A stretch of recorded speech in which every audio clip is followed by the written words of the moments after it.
Welcome in, everybody, to a new episode of the Wisemen podcast powered by Yamo Media. Ty Fisher alongside Joe Lucas. My friend, how are you? I'm doing wonderful, because all things considering from a couple days ago. Yeah, I know, right? It's been some whirlwind of a last few days. But other than that, you've been all right? I'm doing good. Sweet. Tell him, I guess, ready. 1 minute. Are you okay from I heard you spun out. You told me you spun out a little bit. Yeah, spun out, hit a puddle. It was deep and hit a ditch, but all things are good. Knees a little banged up, and car's still all in one piece. Well, that's good. That's good. Other than that, we are switching things up a little bit for the show, a little bit, but we decided to do our preview with DC United first. I think, just to get out the way. But who other than to help us preview the match this weekend, then we know him as the voice of the Columbus Crew, now with MLS Season Pass. Everybody give a warm welcome to Mr. Neil Sika. Neil, how are you? I was expecting some cheers in the background. Well, I'll do that in post. Gerald, I'm great.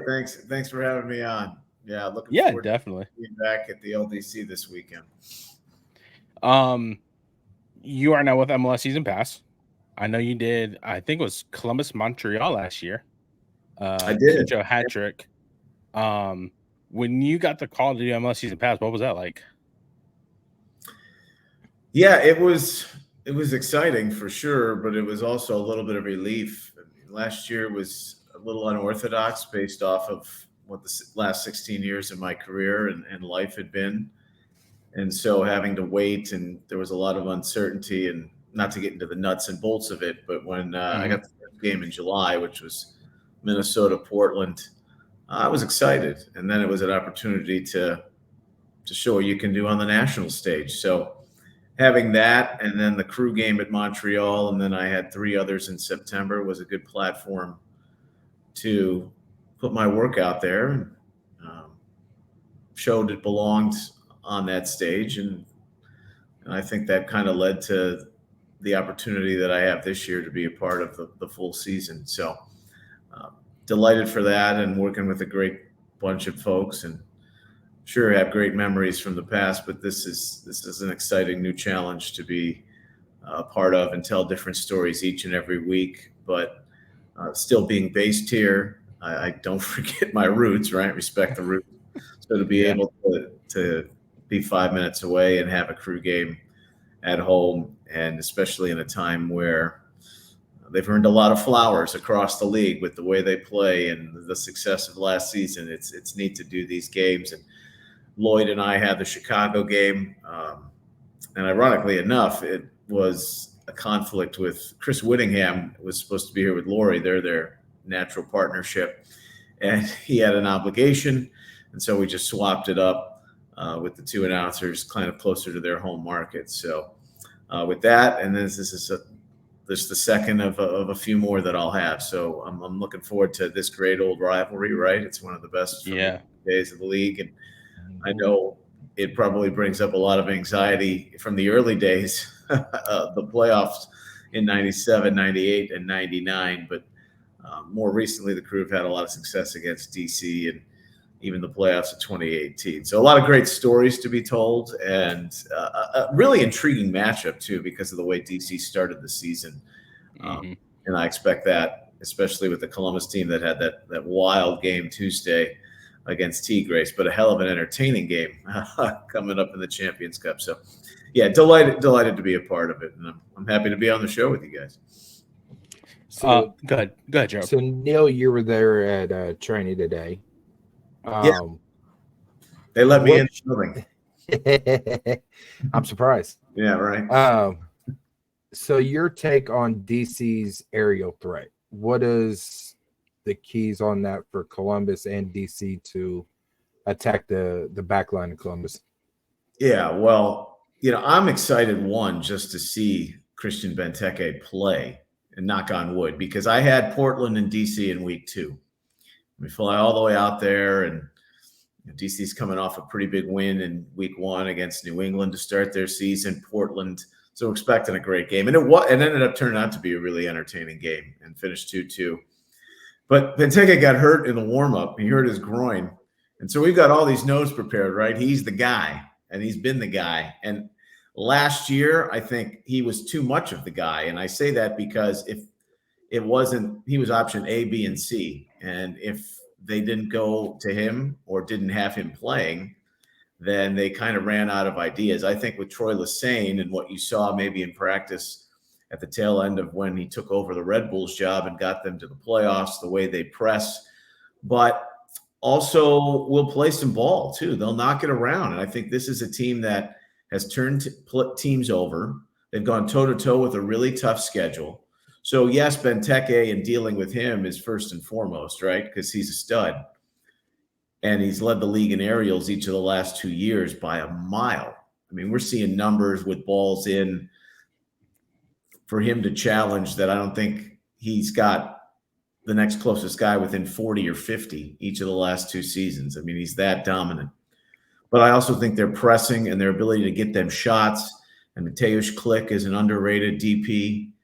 You've got runners in Stroud now. This Peltola kid from Finland has been really good in the midfield. So they've got some components, especially with their fullbacks and the way they play too, in Herrera, and dealing with injuries too, that has caught the eye, I think, of a lot. And I think a lot of people had them toward the bottom of the East because maybe they didn't know what to expect. But now they're starting to show it, because they probably could have won the Portland game. They came back and tied that game. They got hard done, I thought, in the Miami game at home. You know, they get the win last week against Montreal, but they go to Cincinnati. They go 0-0 there. So with St. Louis, that's a lead they have on the road in a very tough environment against the team who finished first in the West. There are elements to them playing really good competition where they maybe haven't gotten it all over the finish line yet, but I'd be bullish if I was a DC United fan. And coming here, this is going to be a good litmus test for them. I mean, there's a lot of respect for what Wilfried Nancy's done with Columbus, and Troy Lesesne told us that this morning. But this is a test for them to see where they are, just to kind of measure in the examples I just gave you about who they played. So Benteke is at the top of the list. I know this is a long-winded answer, but they're a lot more than that with how they've played so far this season. And that's where I think the intrigue comes for how this game starts on Saturday night. 87 aerial duels won so far for DC United. Yeah. However, looking at the total shots on goal so far on average, they average about 5 shots on goal to Columbus's 4. What is it that Columbus would need to do to kind of get those shots on target and test the DC United back line? Yeah, that's a good question. I think even DC's perspective, like, they lead the league in expected goals, but they're top 10 in expected goals against, if you buy into that metric. And for the Crew, I mean, look at the game from the other night against Tigres, chance after chance. Now, obviously, the elephant in the room here is a guy that's been pretty damn good and maybe the best forward in the league since the middle of last season in Cucho. So he trained today. I expect the drama to be over. I expect him to be available in some capacity. And that's a guy that led the league in expected goals last year. So in terms of shots on goal, that guy is locked and loaded every time he plays. I mean, he obliterated the club record last year. So just having him back changes that number from probably 4 to 7, because he's going to get 3 or 4 alone. Yeah. So whether he starts or whether he comes off the bench, I mean, that makes a big difference. And then from a case of Diego Rossi, right, just relief of getting his first goal in any competition. And I think that the club wants him to be more goal dangerous. If you watch any of the buildups with the way the Crew play and the way he runs or the assists he provides, sure, he's contributing, and he's been a really good acquisition, especially after swapping places with Lucas. But there is a component to him where it's, can we see the heights of what he did in 2019 and 2020 with LAFC? And I think he still has that in him. And maybe even having him and Cucho back on the field together, just getting in sync, getting in a rhythm, That's another guy I think you can watch out for. But that's the beauty of how the Crew have played under this model. Even if it's Jason Russell-Rowe stepping in, there's a different guy, and they're all ready to play interchangeably. But DP still are the difference makers, whether it's Benteke for DC, and if Cucho is on the field, 4 shots on goal, the game probably goes to 5 or 6 pretty quickly. So you talk about some of the interchangeable parts, right? Who has surprised you so far as like some of the young talent on Columbus? Well, that's a great question. Wilfried's talked with high praise, and rightfully so, about Sean Zawatsky, who scored some really big goals. He's still out injured, so for the sake of this conversation, we'll leave that out. But for me, and knowing full well my last full season covering the team, 2022, Alex Matan, Yao Yeboah, guys that were young, talented, but you never really saw that come to fruition. And for Yao Yeboah, who's top 10 in the league in chances created, and he's getting into dangerous areas in the penalty area, he could probably have 4 or 5 more goals. He looks like a completely different player, like a brand new signing, like the guy that they were thinking they were getting out of Wisla Krakow in Poland. So for him, just to breathe the confidence that he's had in the last 2 years, and Matan's been injured too, but could be back soon. Those are the guys I watch in terms of their growth and where they've gone that have been the biggest jump into just adding to the pool of talent that this team already had, especially up top. And that's the impressive thing for me. Just when you can not fully give up after a guy on 1 or 2 years, because it's commonplace in the league. Your fans get restless and they want to see the return of investment or seen them do well in other places. Look, I'm not going to make the old excuse it's tough to adjust or this and that, but sometimes you need a little TLC, a little tender love and care, depending on who's in charge or what the locker room is like. And I think for both Matan and Yeboah, that's the perfect example of what has gone in the direction of feeling like you have new signings with these guys, because Yeboah has been especially impressive with just the way he's started the season. Of course, he's going to have a goal that lives in Crew lore for the rest of the franchise's history. Mm-hmm. That's only scratching the surface with the way this guy has played. And I really did I thought there were some really good things with Hinestrosa too. He was up for that game, knowing full well he had played Tigres a lot with Pachuca in Mexico. And he's just scratching the surface now as a different player, being a 1v1 guy. But so that's an answer with a lot of variables, but going back to the well of what I've seen, at least in terms of the growth of those guys that they already had on the roster, and they look like completely different players. Aiden Morris, Patrick Schulte, Sean Zawatsky, just a couple of guys who have been called up to the U.S. men's national team. You have others like Jason Russell-Rowe, Nicholas Hagen, and a couple others, Taha Brun. What does that say about Wilfried Nancy and him getting the best out of younger guys, not only to be seen and have playing time in MLS, but to get calls to their national team? Sure. It says a lot about him. And you could even take that at any point of the roster and seeing where just the cases I was making with Yeboah and Matan, but for the guys that had those high ceilings from the start, Aiden Morris, for example, I think a lot of people thought, eventually, even after watching him play 1 year at Indiana and in the Crew Academy, that he was going to have a super high ceiling. But I would say in the totality of Jason Russell-Rowe or a Schulte, guys that now had the chance to cut their teeth playing with Crew 2. I don't think it should be lost on anyone the value of actually having a development team here. Because for so long, we had heard about a good player in the academy here or there, and this is a classic case maybe across the league, but there wasn't a place to really develop and play. And so you send a guy on loan for 5 to 10 games or whatever, and they wouldn't get the minutes maybe needed at that development or growth stage of their careers. But look at what Russell-Rowe's turned out to be, a regular first-team starter. and Schulte, you know his story well if you're a Crew fan, and what they did with the Crew 2 team in 2022.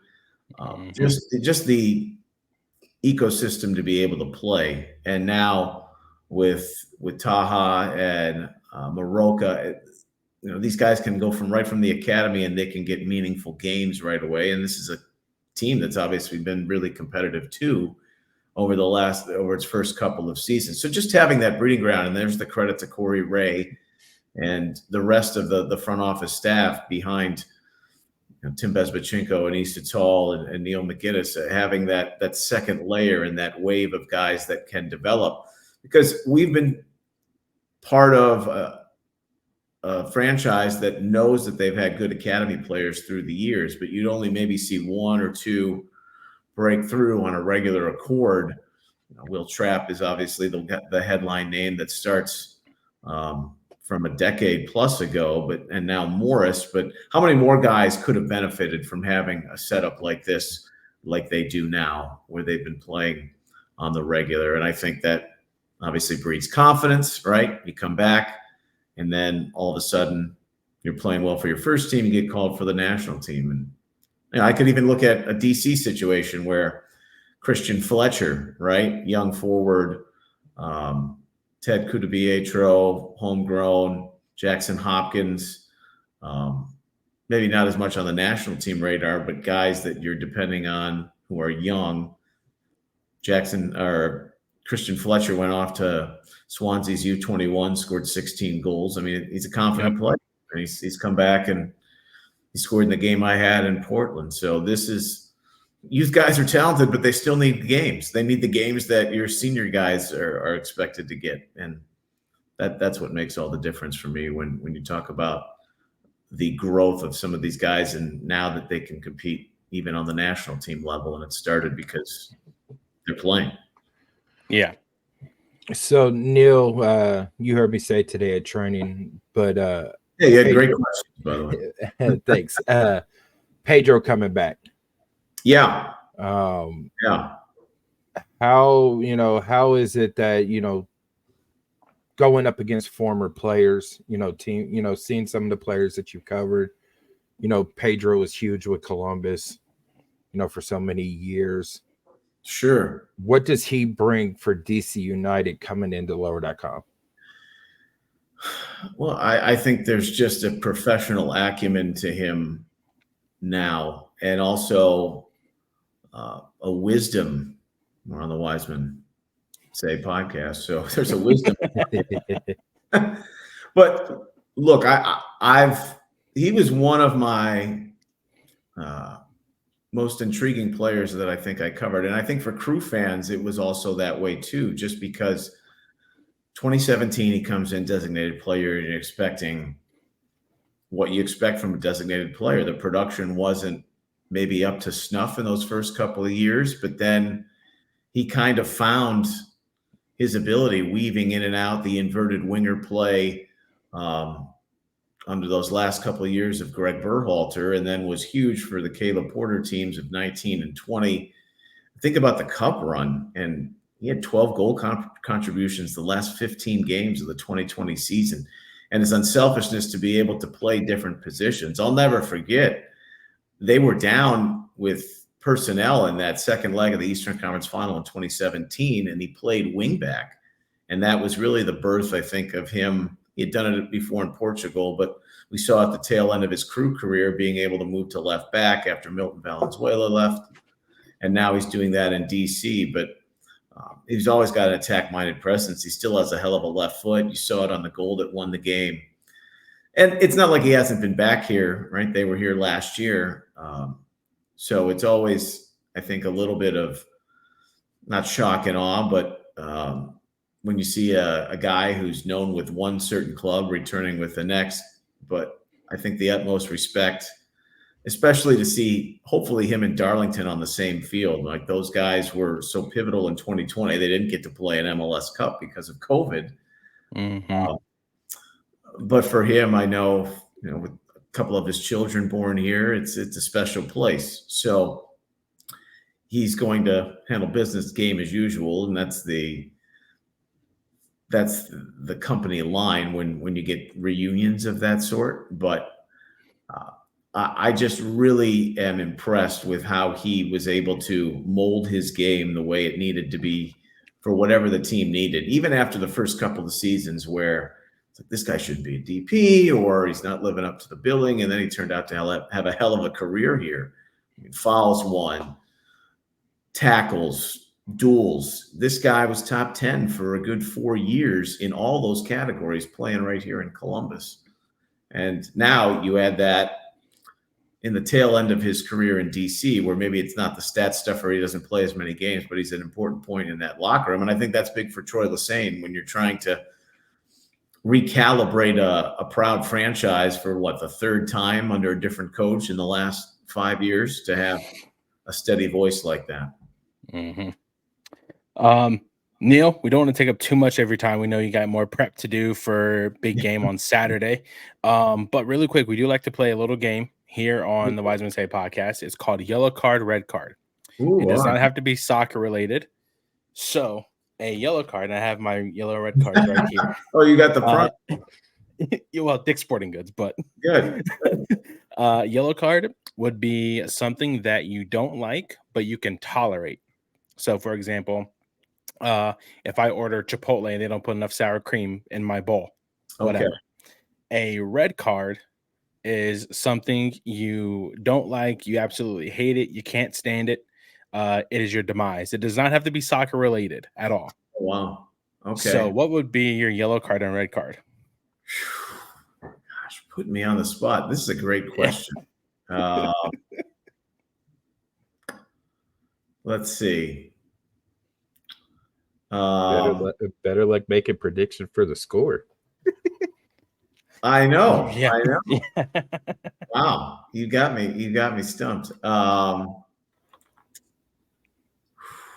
Well, since we're in the soccer vestibule conversation, boy, I wish I was prepared for this answer. We like to catch our guests off guard. I want to sound somewhat prolific. All right, let me start with the red card first, because I'm still waiting on I still would like to see a crew logo change. There you go. Okay, is that the red card? That's a red card. Okay, all right. The main logo. I will say I do like the state of Ohio logo. Okay. The isometric patterns. Yeah. Now that I've stepped out of the fold and being someone who's had a little bit of graphic design experience and logos. Right. Yeah. Okay. So red card is the logo. It might be a harsh red card, right? I mean, people are accustomed to it, but for the sake of time, so I'm not here twiddling my thumbs for 20 minutes. I think you're up there with a lot of the majority. Well, for sure. And it's with love and trying to steer it in the right direction. Oh yeah, for sure. And then actually I should give a red card too for MLS to cut better highlights, because right now they've been a little choppy with the recaps of some of these games recently. So I'll measure the bar there equally. Okay. And then from a yellow card perspective,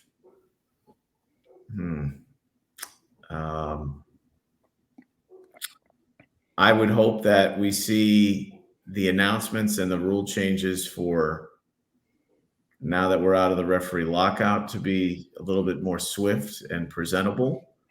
Those are still on delay. So I'm waiting for that to occur. And I guess there was a certain breakfast place we were talking about amongst colleagues and companions today. I won't give it a red card, but I'll give it a yellow card. Gerald can elaborate because I don't want to name them. But I was wondering when you were going to bring them up. Yeah, it took me a long way to get there, but I will bring it back to them and give them a yellow card so that they can get their house in order. All right, Gerald, I have to talk to you about that off air. Neil, thank you so much for doing this, man. It's great to have you back on the call Saturday. And I can't wait to hear your voice again on the broadcast. Hi, Gerald. You guys I- did team in a great manner, so I appreciate you having me on. Look forward to being there and seeing all the crew fans there too. And we all, as a neutral announcer now, root for a great game, which I'm expecting to be Saturday. Thanks. See, we're not even going to ask you what your score prediction is. So I refrain from all those predictions now. Yeah. Oh yeah, no, which is why I threw you off guard with the yellow card, red card. That's it. Yeah, I gave about 8 cards there, but hey, it's okay. Yeah. Neil, thanks again, man. Be safe out there. Stay hydrated. Stay cool. Stay safe, and we'll see you Saturday. Great. We'll see you guys this weekend. Thank you. Thanks, Neil. Gerald, my friend. Neil, great guy. Yep. Great guy. Lots of insight. It's always good to have the voice of the crew back in town. We also got Chris Dorn doing our radio calls. Yeah. But it's always good to see Neil back in town. Always good to have him on a broadcast, whether it's crew, whether it's Minnesota, whatever. Yep. So I did hear Jordan's going to be back with She Believes next week. Oh, sorry, I was reading a text message from Sean. Yeah, no, I think I did see that also because she does a lot with the women's soccer now. Yep. Yeah, she does a lot right now. Ghost, we do see you. We see your comments. Trust me. Yeah, I think we want to be able to watch the entire games. So they have the database for it. Yeah, for sure. That's I did knock him for a loop there. I wasn't expecting about the logo. I had a feeling and whatnot, but I mean it is what it is, But continuing on for DC United, what have you been looking at? What have you taken away from DC so far this season? DC's been is grinding it out, right? We saw, Troy Lesane, how he was with Red Bulls and how he got them into and like Neil also brought it up too with the press, right? And that's what the Red Bulls are known for, is their high press, we're going to suffocate you type defense. So him trying to build that there at DC, which I think once it actually everybody starts getting all on the same page and you see it a little bit,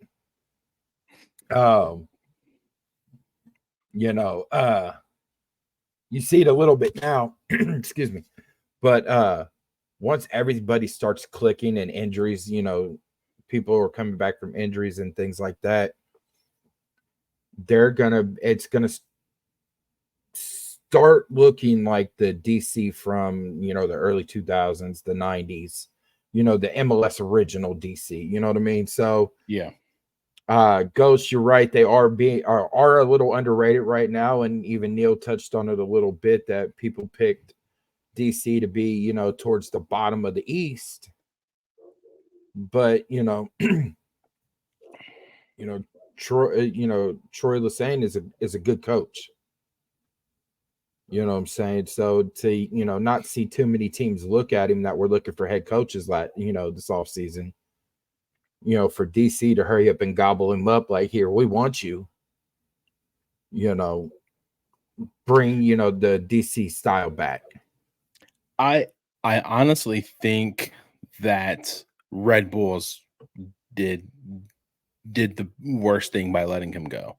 I did too. I mean, he was able to get the Red Bulls, and I mean, yeah, it was the playing game, but it's a playoff appearance.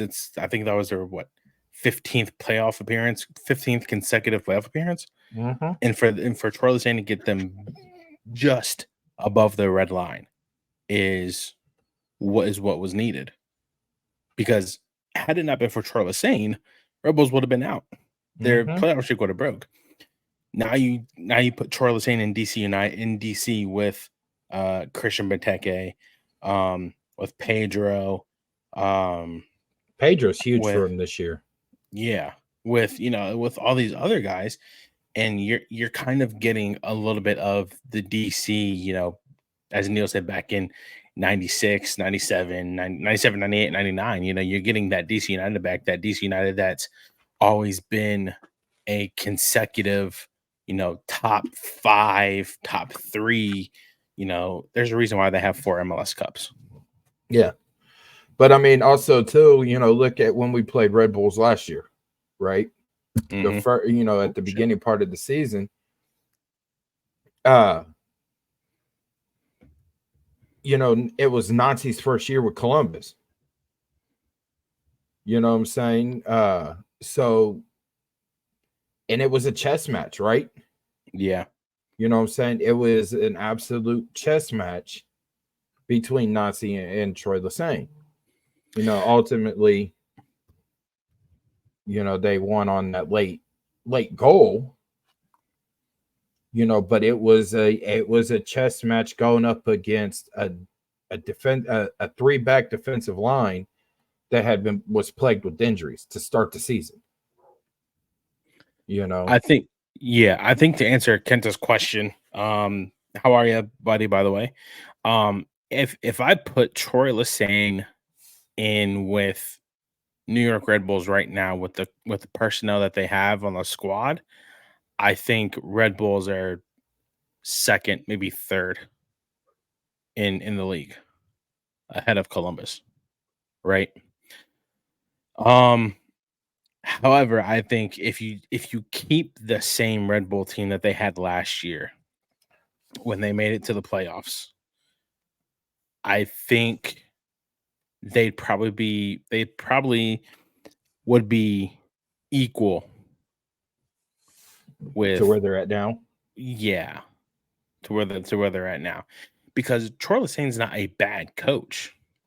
I think you just need to tap into that potential of certain players and get it out of them. Not only that, but the front office has to go get players, right? Yeah. Which is what they did with Forsberg. Yeah, but at the same time, Dante Van Zier, was coming back off of that suspension and then getting hurt. So you didn't really Lewis Morgan, you didn't really get a chance to see, what Van Zier could have been last year. Had he been healthy, 100% healthy, I think it's possible that they could have knocked off Cincinnati. Sorry, Kenta, but it's possible they could have knocked off Cincinnati, right? Yeah. But if the front office is not going out to spend money to bring in, different pieces to help, push, the team across the finish line, right? Then you're going to be stuck in the same groove, the same rut, until you get that push. Yep. So, I mean, if Troy Lesesne was still there and they brought in some of those players like they did, with bringing in Forsberg, bringing in a couple other pieces, and Van Zier is healthy now. Your favorite person with the former mullet. Here's the thing, right? Let me clear this up. Great player, has talent, attitude. Gotta go. I mean, that's the same way I am with Acosta, right? Great player, but his attitude makes him shitty. His attitude is way taller than he is as a person. Yes, Kenta, we're talking about Lucho. Key to the game. John, I'm shitting on John Tolkien. My keys to the game for the crew, or in general. All right, so you touched on it, and it can't be play your game. It's kind of hard with how Columbus is, because I mean, we just had a loss against Charlotte, a tie against Nashville, and a tie against Tigres. You mean to tell me you can't find one thing that they need to improve on? besides play their game? The final third. The attacking third? Okay. The attacking final third, bet needs to work on the finishing a little bit. They're getting the chances, right? Mm-hmm. And it's either that last person that they're doing the pass to or the cross to needs to have a little better timing, right? Might I add, even decision making. That too. But one thing, you touched on Benteke with 87 aerial duels won, right? Is that this year? That's DC. Winning I know 87 aerial duels. I know that, but that's what I'm saying. You Yeah. might as well say Benteke winning 87 aerial duels. That's true. But the key for that is Nazi says that, he doesn't, really want the players to jump, right? He said that in training today, but at the same time, he tells his players to compete. So he's like, I want you to jump, compete. So, I mean, he's like, you're not going to, what'd he say? He's like, you're not going to outduel Benteke. So we're going to have more people around him, to shore up some of those, if it doesn't go towards Schulte and it goes to, towards, another player in the box, there's going to be people around there to clean up the trash. Right. Mm-hmm. Christian Ramirez, that's the key. Yeah. So honestly don't know how long he's going to be out.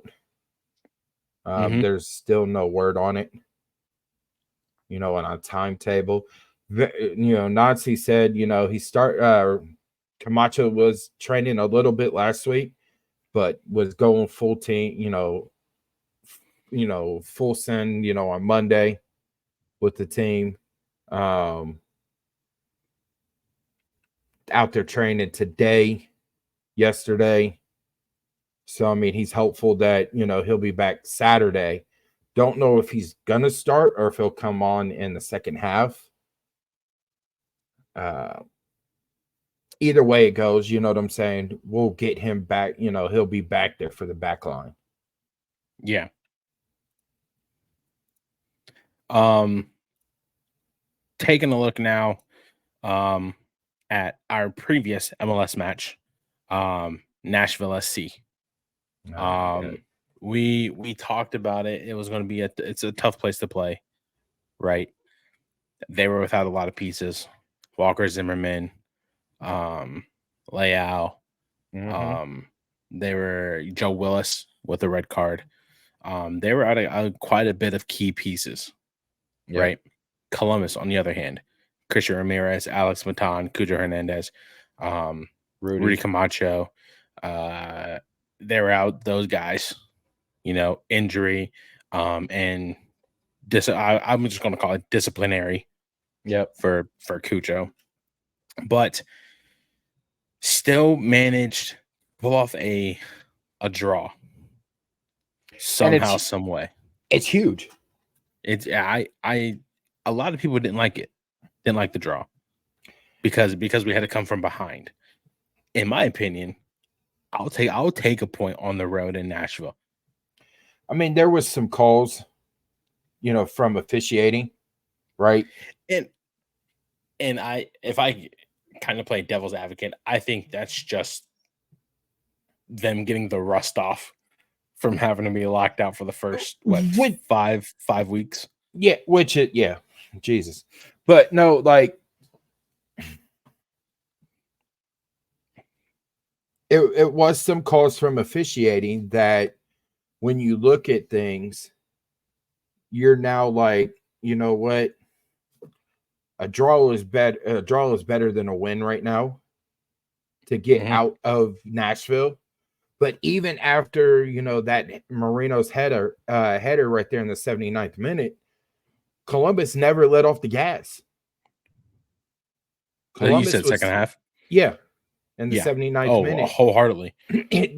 Once they got that tying goal, Columbus just is like, you know what, we're about to switch over to fifth gear, and you know, we're gonna try it. You know, we're gonna try for the win, but you know, a 2-2 draw, you can't beat that. You know what I'm saying? Especially going into a hostile, you know, Geodis Park. You know, very hostile. As you heard, Marino was, you know, that they were making some gestures to him and all that. So his salsa dance, you know, he didn't get to do that for the celebration. So hopefully we do see that at lower.com this weekend. But man, it just was you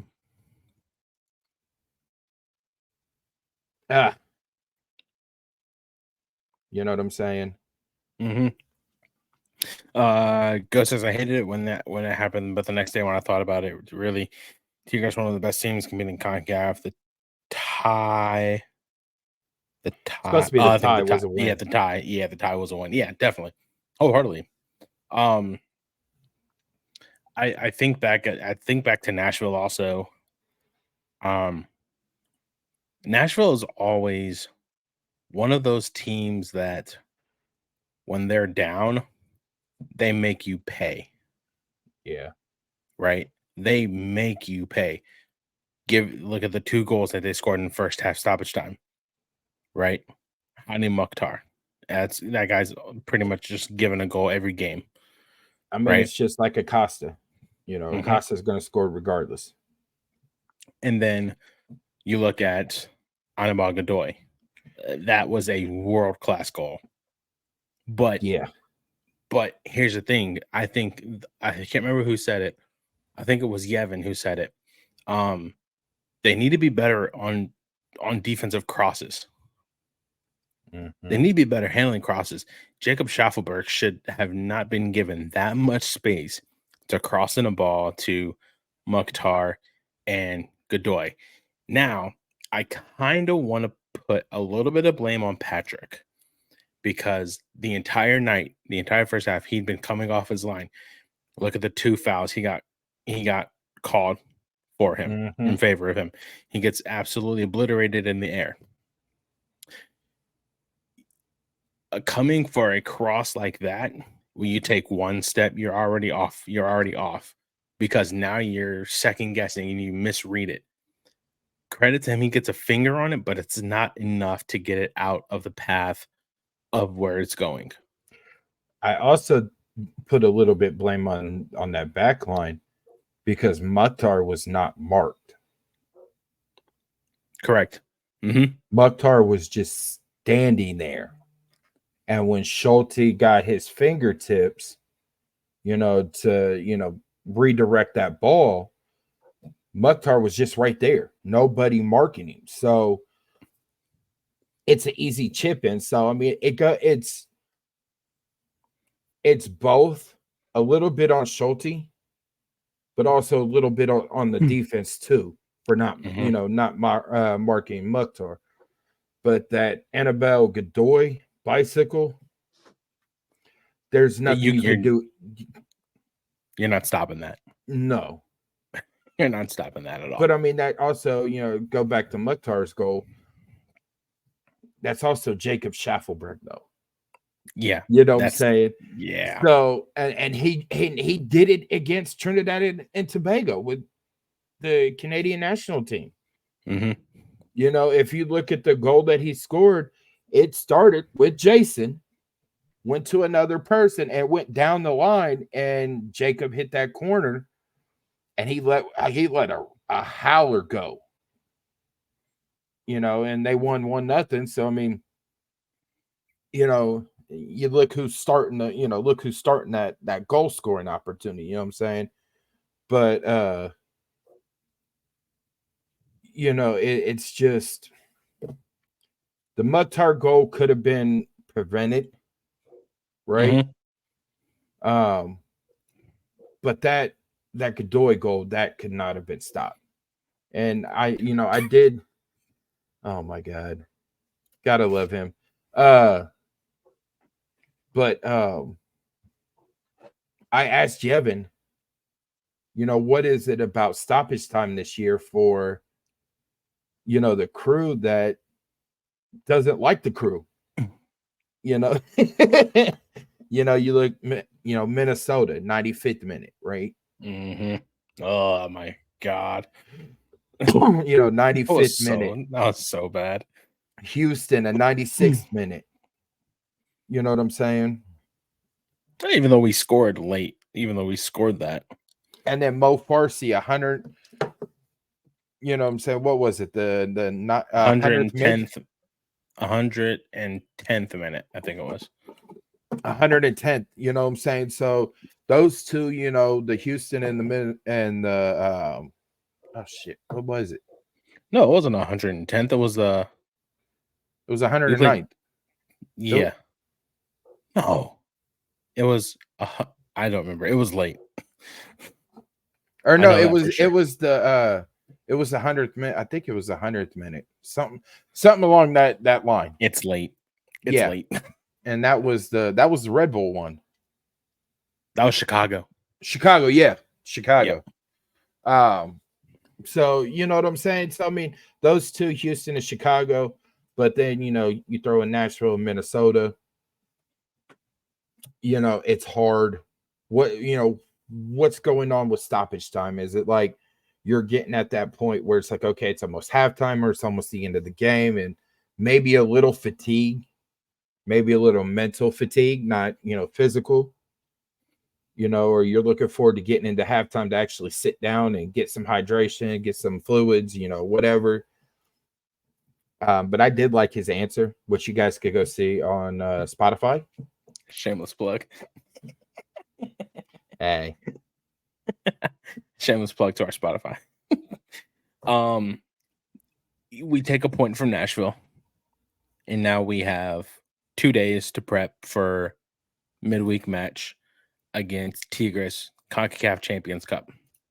Can't even call that a midweek. That's a beginning of the week match. Fucking midweek. Should have been midweek. Bastards. I don't know how to feel about this game. It should have been canceled. Hear me out. Why? It should have been postponed to the next day.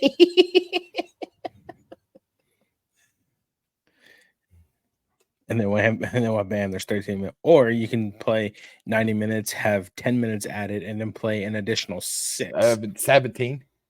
So yeah, I don't know how to feel about this game, because here's why.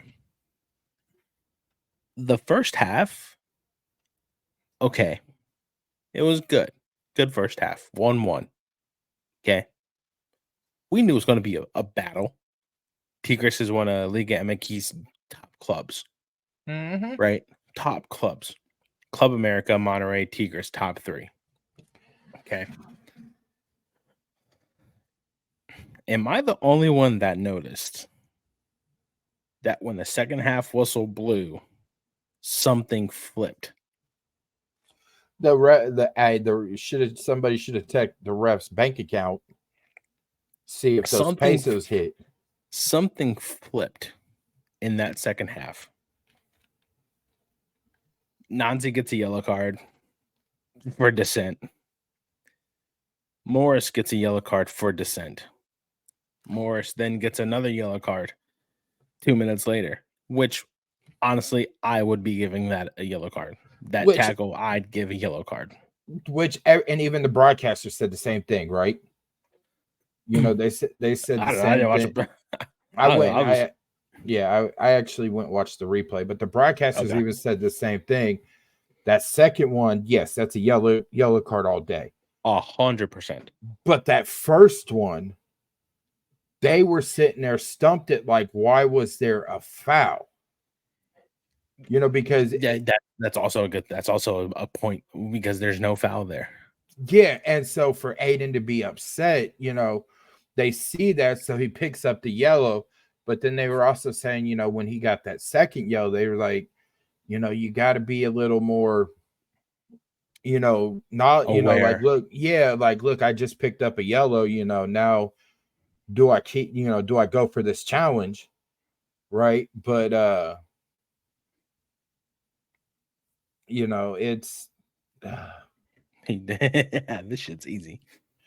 and listen, but no, I think, you know, he was from Honduras. The center official was from Honduras. So I think some of that cartel money made it into his bank account, along with the fourth official on the side. I don't know. So there was something that's just it was not. His yellow cards finally unthawed. Yeah, but for the wrong team. That's what I'm saying. Listen, he got the money from the cartels at halftime. Okay, the whole officiating crew got their money from the cartels at halftime. And he's like, "Oh yeah, I do have yellow cards and red cards." You know, and came out, and you know, at what point? And I think one of the broadcasters, I think Mo Adu said it too. Marisa Deuce said it. Like, at what point does a card come out? You know, you got all these fouls. You know, Tigres sitting there, you know, fouling left to right, and it wasn't no ticky tack fouls. It was some, you know, Nagby going down the sideline, and you know, ball goes backwards, and the dude from Tigres runs all the way back and just bulldozes over Marino. Mm-hmm. You know, throws a John Cena shoulder block. You know, or like the one, you know, on the one against Yao, where dude literally did a hip drop tackle and At the end of the game. Yeah, it took Yao, preventing him from a scoring opportunity, which should have been a yellow, and play should have still continued because the ball never went out. But the only thing, instead of that tackle, they were looking to see if Yao headbutted him. Yeah, I do remember that. Like, are you serious? Like, over a headbutt, Yao's trying to get up. So, I mean, he's already over top of the guy. There was no headbutt. Dude should have got it. 1 yellow for the tackle, 2 for simulation, acting like he got headbutt and he never did. You know what I'm saying? And the play should have still continued. But I do agree with the ref calling the game at that point before things got out of hand, though. I don't. Go ahead. I'll tell you why. Go ahead, finish. I mean, I still think they should have gave Columbus a chance to, you know, the final chance to try to score a goal. But when you got teams actually starting to shove each other, you know, at that point, it was already at the end of the match. Call it, end it, go your separate ways. You know what I'm saying? I think for me, the free kick should have been played, because you look at it. If Yeboah doesn't get tackled there, Cruz on the attack. In my opinion, you have to let the attack play out. You have to see what's going to happen, because there was a goal scoring opportunity there, right? There was. I can agree with trying to get ahead of the game before stuff gets too ugly and out of hand, right? But at the same time, it's like, if he doesn't get tackled, Columbus is on the attack. I'm going to let this come to a natural conclusion. Goal kick, save, goal, and then after the kickoff, whatever. I'm letting this end at a natural conclusion, because the positioning of where that tackle was heading towards the final third. Could you possibly make a case for Dogso? No Dogso, but no direction. It's towards goal. Distance, he's so far out. There's defenders back. But it should have been denial for, you know, a scoring opportunity. So No, because that's a red. I think you're looking for stopping a promising attack, which yes, one. a yellow, yes, 100% a yellow card, 100%. But I have it up on the screen right here. 9 fouls, 2 yellows, 1 red. Well, 16 three fouls. yellows because Nazi got a yellow. Tigres on the right hand side, 16 fouls. Not one of them went punished. And that's Jesus something Christ. that The balance is so uneven. It is, and it's going to be even worse going down to Monterey. Mm-hmm. Especially when their stadium is going to be jam packed. I know we ain't gonna have on a Tuesday. We're not gonna have supporters down there. Probably not. Maybe some of the Texas supporters of the crew, but it's gonna be 40,000 people in Monterey. And it's Jesus Christ. Mm-hmm. But I like how everybody's counting out the crew, right, and counting out Inter Miami. Saying MLS is not going to have. I'm kind of got Inter Miami. Inter Miami sucked ass. Yeah, but they also got Columbus. Go ahead. They also got screwed a little bit too by the refs. That's fine. If you look at the 3 MLS, how many MLS teams are there? 3. 3. Take a look at the 3 MLS teams that played this week in CONCACAF. Who looked better? Of course, Columbus.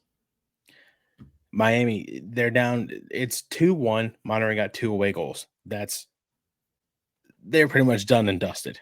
Yeah. New England, they're done. Got 4 goals on the road. They're cooked. Absolute cooked. Columbus, 1 goal allowed on the road to Tigres, but we also have 1.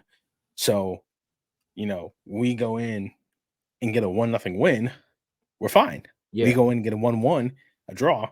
We're heading to extra time. We still have a little bit of life. Yeah. Right? But even if it's a 2-2 draw, we still win. We still move on. Yes. No, I don't think so. Yes, they said even a 2-2 draw will still put Columbus in because of away goals on the road. So it's 2-2. That makes it what, 3-3?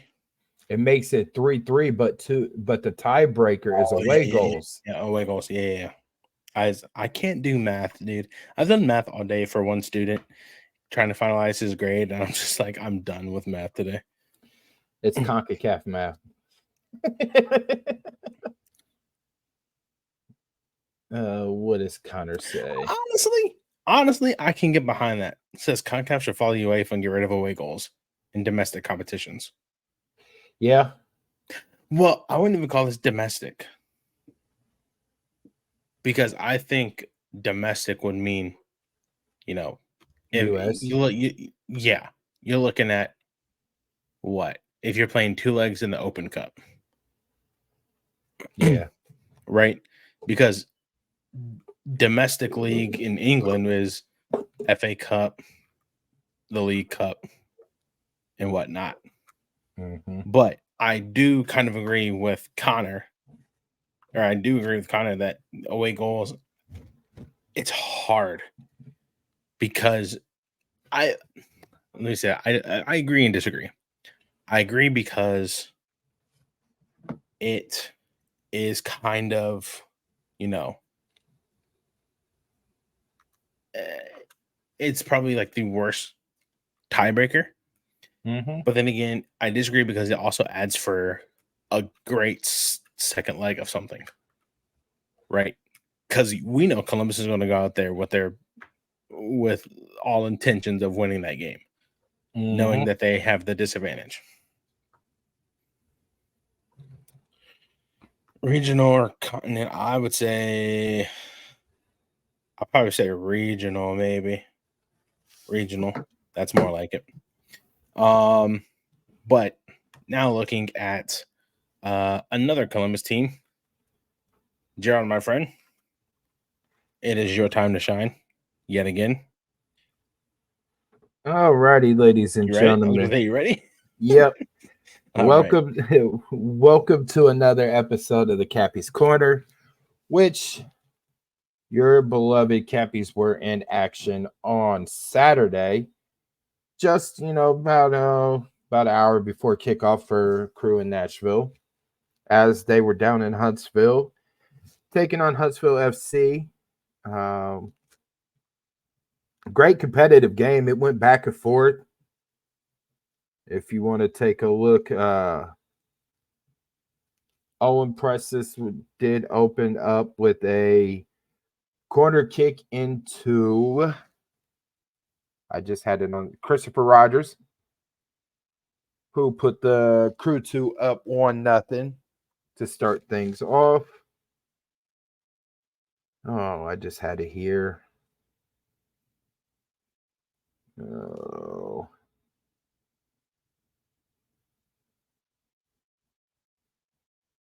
Ay. Yeah, I just had it. Crew. So Huntsville actually opens it up, goes up 1-0 in the 38th minute. Christopher Rogers gets a goal in the 56th minute to, tie everything up, which I believe that was in stoppage time. I got to pull this back up again. It's not loading. But nonetheless, Crew 2 did take on Huntsville City and won 4-3. Avoided having to go to those dreaded PKs. Everybody actually, like I said, it was a competitive game. I can't wait for them to actually open up the historic Crew. And I believe that is this Sunday as they take on... Let's see. They take on the Reds of Toronto FC 2 at 3:00 on Sunday. So that will be the first game this year at Historic Crew Stadium. They did open up the season at lower.com. So let's hope the Historic Crew opening this is a little bit better than the home opener, which it wasn't the result that they were wanting, but at the same time, it was Kelvin Jones's first actual next pro game as head coach, and everybody. They did have some first team players on there that was trying to get ready for international call-ups. You did see Will Sands in the home opener at lower.com go almost a full 90 minutes, as well as Philip Quinton. So look for Will Sands and Philip Quinton, maybe Taha and Cole Maroka to get some playing time with Crew 2 this weekend, possibly. Not gonna say it's gonna happen, but look for them to sort of get yes, I said it. Look for them to get a little bit of playing time to, just in case, if they have to get called out for, against Tigres, on Tuesday, or even, coming off of a Tigres match, coming from Mexico, for the following home game for the first team. So look for some of the ones that are on the bench to get some Crew 2 playing time. Did you just say Cucho? No, I said Taha. To play for Crew. No, you said. Did I say Cucho? You said Cucho. That's why I made that face. No, I was saying I said Maroka. You said Taha, Maroka, Cucho. Oh shit! Oh well. That's why I made that face. But you said, yeah, I said it. Oh well. Cucho to play for. Yes. And that should have been punishment. Cucho would score 9 goals in one game. You For Crew said two. he would win the Golden Boot for Crew 2. Golly, off of one game. God damn. He would break Jason's record in one game, 21 goals in a season. Yes. No, but no. Cucho's not going to be playing for the second team. But look for some of the guys on the bench. Will, Quentin, Cole, Taha. I ain't gonna say Nicholas Hagan, because we need him up there on the first team. But to answer your question, Connor, Jason scored 21 goals in 2022. He holds the team record with 23 goals because he scored 2 goals at the home opener in 2023 against Orlando City B. But it's gonna be fun. And we're gonna, now go from Cappy's corner to something that you're involved in this year now with Inter Columbus. So I'm messaging the DC podcast I was on back in Columbus. Just can't do well against us. I said Pedro's always welcome back in Columbus. He just can't do well against us. See. Yeah. So for those who are in Columbus and would like to get some afternoon footy in, Inter Columbus UPSL team starting their UPSL season this Sunday. They are also part of the NOSL. They have a game this Sunday at 3 o'clock out at Grove City Christian High School. Pardon me. Jesus Christ. Tickets are $5 and $7. Or $5, I can't remember. And they take on Greater Columbus FC. I think newly minted to the UPSL and NOSL.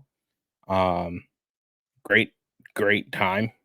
Grove City Christian. I don't think it's that far from me. I think it's like maybe 15-minute drive for me or something like that. Yeah. Or if you can't make it out, check out the live stream on Sunday on the Inter Columbus FC YouTube channel. Yours truly will be doing play-by-play for the game on Sunday. I might need help producing the stream, so see if you want to produce, Gerald. Just because I just it's basically just putting graphics in. That's it. But yeah, it's going to be a fun time. There are 9 games. We will touch on probably next week. I should have got it together today, but I was so busy working and trying to help a student finish his final project. But there are 9 games. We will touch on soon. I think we actually retweeted it on our Twitter page, or I did.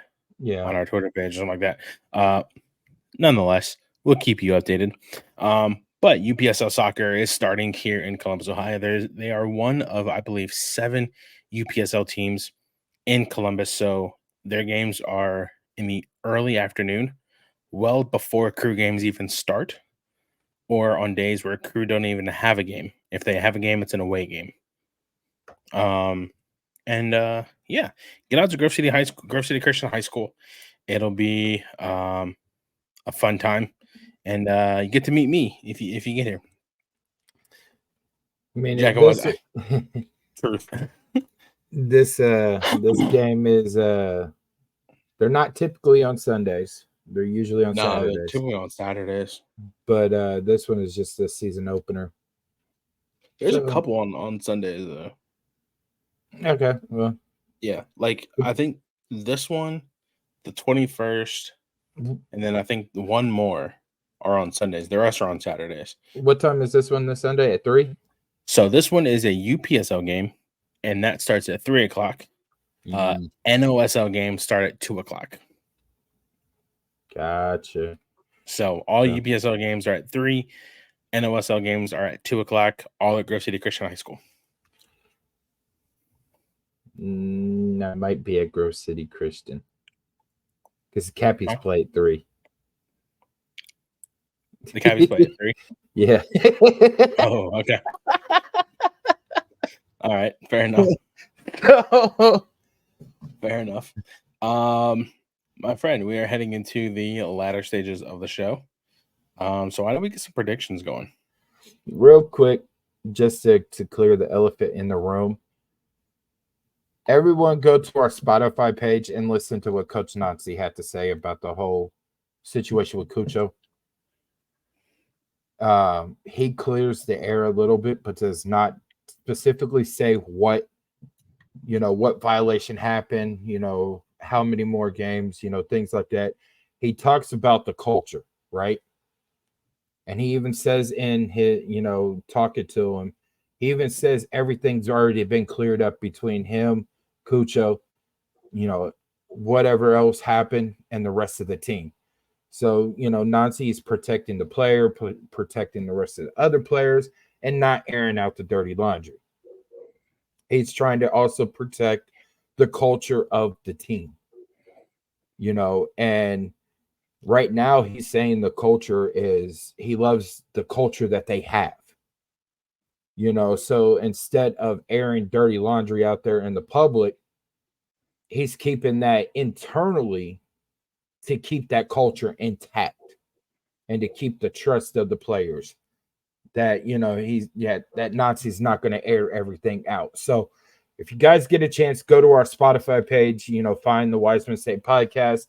You can actually listen to what Nazi had to say at training today.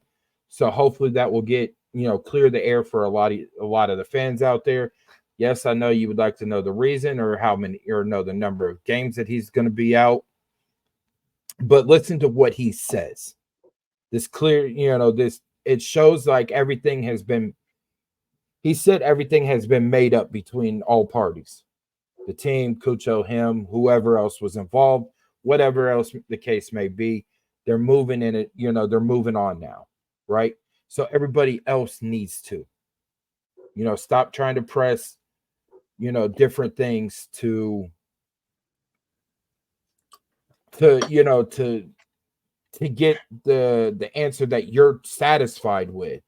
Like, this is what's going on. He's not going to tell the exact reason because he wants to keep the trust of the players, trust of Cucho, trust of everybody, that he's not going to air the dirty laundry out there. If the player wants to, the player can. That's the player's, has all the right to do that. But Nazi, as the head coach, he's not going to air dirty laundry. He likes to keep it internal, so he keeps the culture of the team intact and doesn't disrupt the flow of everything with the team. Careful, Gerald. You're sounding a little bit too entitled. Oh, well. I'll be entitled. I'll put a crown on it. Prediction time? Yes, sir. Let me go ahead and pull up that FanDuel.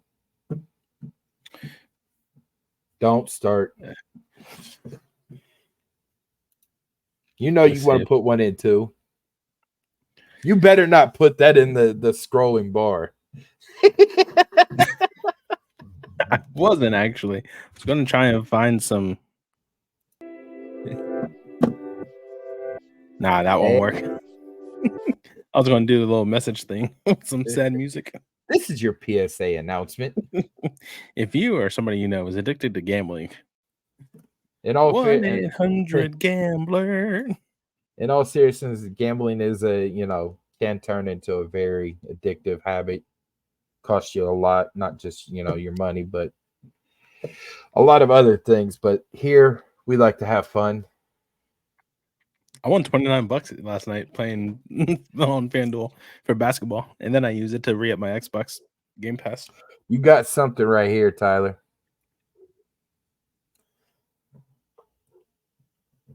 You might want to wipe it off. Are you serious? Yeah. You can't read between the lines. No, sorry. You ain't see what I said was doing. Oh, okay. You know, I see you now. got something right here. Okay. I do 10-cent bets, so I'm only losing a dime. So, but gaining thousands if I hit. There you go. All right, prediction time. Run it. Starting off the 7:30 slate, Cincinnati Red Bulls from TQL. Give me Cincinnati.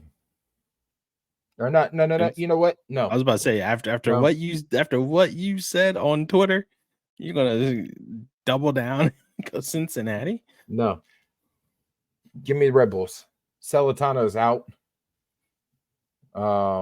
Gee, I wonder how he got hurt. I know exactly how he got hurt. Ask Rudy and Christian. Goddamn Charlotte turf. Yeah, give me Red Bulls. I like how they're playing. I think they come into TQL. And sorry, Kenta, if you're still listening or watching. I think the Red Bulls go ahead and hand Cincinnati their first loss. Give me a 1-1 draw. That's fair. Yeah. But I think Lewis Morgan is too hot right now. And Forsberg is starting to hit that groove and that chemistry there. I think it's a 2-1. Red Bulls. Miami, Colorado from Chase Stadium. Colorado. This is a weird ass kickoff time. Why is that game at 7:45? The fuck? I don't know. It says 7:30 on. No. I was looking ahead. My bad. Yeah, give me Colorado. I think they're coming in with some momentum right now. Yeah. You know, you took down LAFC at home. Georgia Mihailovic gets a brace and an assist. Yeah, so give me Colorado. Chris Aramis has got him believing. Zach Steffen, yeah, I think what did LAFC score? 1 goal? 2. Still, yes, 3-2 is final. Still, Zach Steffen was starting to get back into MLS shape. You know what I'm saying? Yeah, give me Colorado. Yeah, I like Colorado 2-1 on this one. That's what I'm looking at. New England, Charlotte from Gillette Stadium. Remember, folks, this man bet his house that the Crew would make the playoffs the year after winning MLS Cup. We almost did. Or 2 years after. It was a year. I thought he said it in 21. Yeah, it was. A year after we won the cup in 20. I thought he said it in 22. I'm sorry. Nonetheless, he bet his house that we make the playoffs, and we still didn't. Yeah. He did come out and say that he promises a win on Saturday. He did say that. But he also promised that we make the playoffs, and he bet his house. And I do like Dean Smith's reply. You know what he said? You know, don't make promises you can't keep. Give me Charlotte. Yeah, I'm taking Charlotte on. I'm not putting a score on it. If anything, if New England is lucky, they walk out of there with a draw.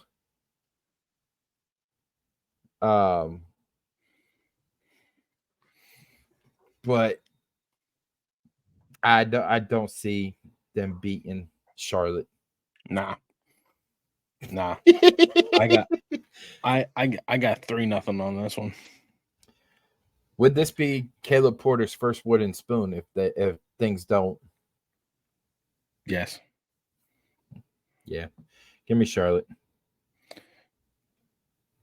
New York City, Atlanta from Citi Field, where the New York Mets play.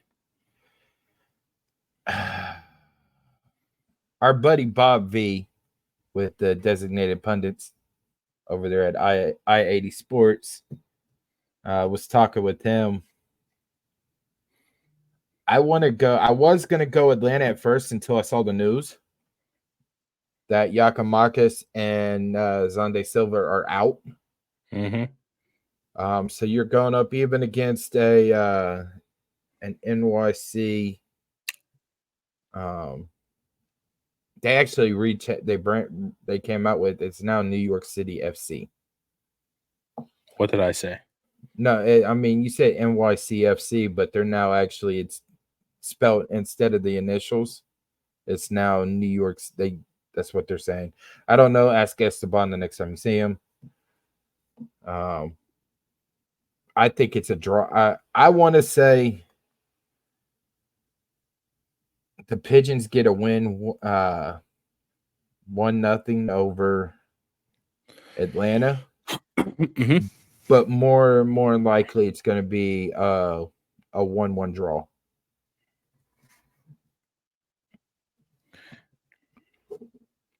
Give me 2-1 Atlanta.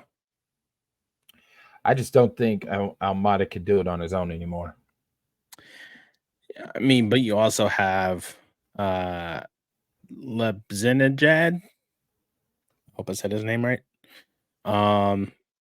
Muyamba. You also have, but it's not like not like Yakamakis that draws that extra attention to have those open chances for Mwamba, Schlese, Caleb Wiley,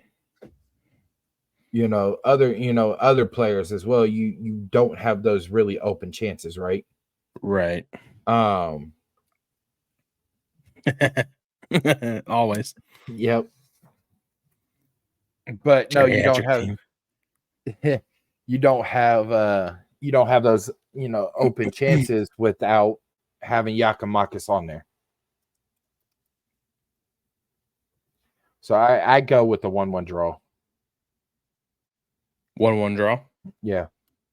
Okay. What'd I say? 2-1? Yeah. 2-1 Atlanta. Vancouver, Toronto from BC Place. It's at Vancouver, right? Mm-hmm. Ghost said he destroyed Revolution 10-0 today. My guy plays on amateur. 3-0. Right, what is this? What scoreline is this? Ghost for what game? I think Insigne is out hurt. I think from what I would think I was hearing last week or something like that.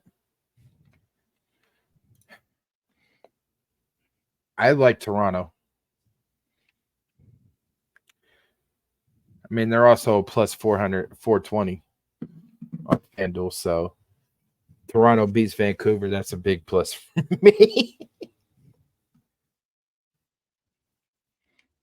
You got the injury reports right there from Major League, right? Yeah. Oh, he's hamstring. Who? Insigne? Yeah. Yeah, I'm switching. I'm switching. Well, no, hang on. Let me clarify. This was last updated on March 30th. Oh. So I don't know about this week yet. I'm gonna go draw just on the safe side. Okay. Which is plus 300. I'm probably gonna go Toronto 2-1. Yeah. Okay. Yeah, I'm going Toronto 2-1. 7:45. Stupid kickoff time. This game free on Apple TV. You can also watch it on Fox. El Trafico, LAFC versus LA from BMO Stadium. Give me the Galaxy. I do like the Galaxy in this one too. Just something's wrong with LAFC this year. Yeah, they don't have Vela. And they don't have Kellen Acosta either. That is also true.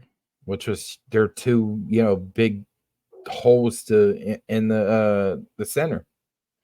But give me the Galaxy. I think the Galaxy are starting to come back. To prominence. I'm not gonna say dominant, but just LAFC is unless Gerard starts getting, up to speed pretty quick. Who? The new signing, Gerard, or whatever the hell his name is, For who? from LAFC. Oh, I have no idea. The guy from France. Oh, Olivier Giroud? Yeah. He won't come till the summer. Oh, well, fuck. Yeah, LFC. LA, I mean, I'm not going to say they're screwed for the season, but they can fuck around, till after the summer. LAFC currently sitting 9th with a 2-3-1 record. They can 7 still points. they can still fuck around and still make the playoffs. Yeah, they will. I do like the Galaxy in this. I do like I'm going to go 3-0 Galaxy. I could see it. I mean, Joseph Panstill is just phenomenal. Yeah. 8:30 games. Austin, San Jose from Q2. Let's see here. You said Austin and Hugh? San Jose? San Jose. Give me San Jose. I don't like seeing Austin win. Nobody likes seeing Austin win except Austin. Nobody likes Austin except Austin. Hell, even Austin fans don't like Austin. Well, yeah, they want Josh Wolf out. They want Precourt out. Look. And you okay. Question for the council watching. If we were to get an Austin FC fan on the show to kind of talk about everything, would you guys watch it? Justin, Oh, here we go. I kind of knew Justin was coming in when I saw he liked the tweet. Yeah. Justin, how are you, man? How's it going? Yeah. Would you guys watch the episode if we were to get an Austin FC fan on here? What would we should, but would you guys watch it? That's the question. That's something we should try to do going into the summer for Leagues Cup. We should try to get an Austin fan onto the show. Oh my god, dude. That would be a mess. He's a Portland transplant from Austin. Phoenix Huge HD. Austin. We'll look him up. Yeah. Oh, you said San Jose? Yeah, I'm going San Jose. Okay. I'm gonna go 1-1 draw. Both teams are absolute shite right now. San Jose is more crap, but I think Austin just won't be on top of their game. Mm-mm. All the nonsense now. I think Josh Wolf is losing the locker room a little bit. Are we still going? Yep. Still going strong. I think Josh Wolf is losing the locker room a little bit. So I'm gonna go 1-1 draw. All right. Chicago, Houston from Soldier Field.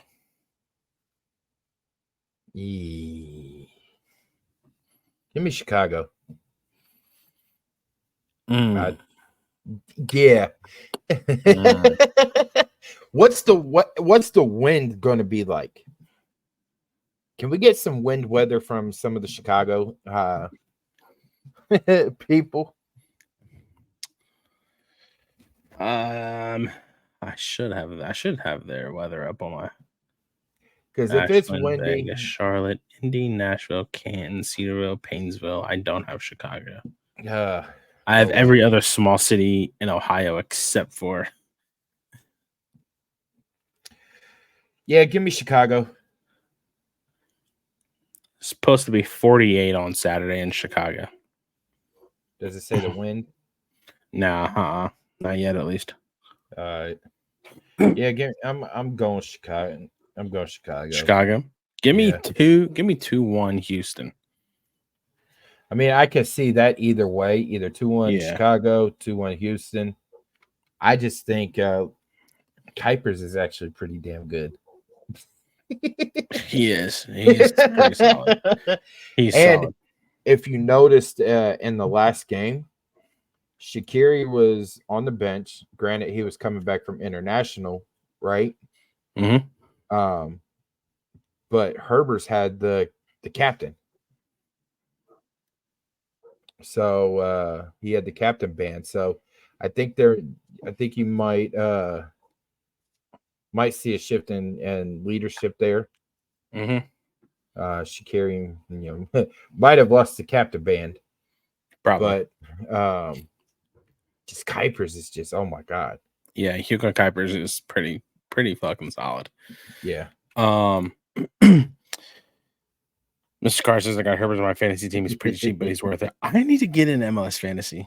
I don't know if I should do it this week or next week. Yeah, no, I'm staying away from that. Next year. Yeah. Next year. The Chicago costing changes every. Oh, okay. Chicago captain changes every game. Pretty much it does. Yeah. What's up, Ghost? Minnesota, Salt Lake, Allianz Field. Give me Salt Lake, man. Chicho. Really? I gotta go Minnesota. I like Minnesota's direction. Don't get me wrong. Right? Do not get me wrong. They sort of let me down against Philly. But then again, Philly was playing in Chester. So, I mean, they're always hard to play there at Subaru Park. Absolute shithole of a stadium, by the way. I love the view behind it. The Delaware River and the Commodore Bay Bridge. Yeah, it's amazing. Yeah. But, man, just something about Salt Lake City with Chicho coming back, to MLS last year. You got Diego Luna.